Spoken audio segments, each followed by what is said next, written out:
Menaces au couteau, jets de projectiles ou insultes, les agressions contre les pompiers sont devenues récurrentes.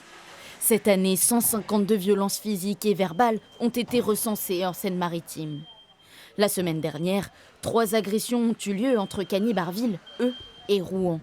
Les habitants peinent à comprendre. C'est pas normal qu'ils se fassent agresser pendant leur travail, tout comme toutes les personnes de la fonction publique qui assurent notre sécurité et qui sont là pour notre bien-être. Ils sont obligés d'être escortés par la police. Parce que pour pouvoir travailler, il faut que la police soit là pour les sécuriser. Voilà. Et puis c'est pas une canette qu'on leur jette du 5e, 6e, 10e. Ça peut être un micro-ondes, un réfrigérateur, une gazinière, une machine à laver. Moi je dis que c'est inadmissible et puis il devrait y avoir des sanctions de prise, des sanctions sévères, parce que c'est des gens qui nous portent secours. Des faits souvent commis lors des rassemblements ou par des victimes secourues.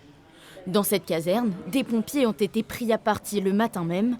Aujourd'hui, cette commandante s'inquiète d'une montée de la violence. En intervenant sur une personne qui était ivre sur la voie publique, ils se sont fait agresser physiquement. Ils ont pris des crachats et des coups par la personne qu'ils étaient censés aller sauver. Malheureusement, on passe aussi un certain seuil et on se rend compte que de plus en plus souvent, on a aussi maintenant des agressions qui sont physiques. Les sapeurs-pompiers vont être victimes de coups qui vont être portés en plus d'agressions verbales. Un phénomène visible sur tout le territoire national, comme ici à Tours, où les pompiers sont roués de coups.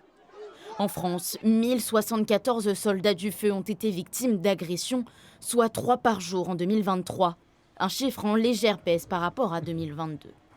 Empêcher un pompier d'exercer sa mission est passible de 10 ans de prison et 150 000 € d'amende.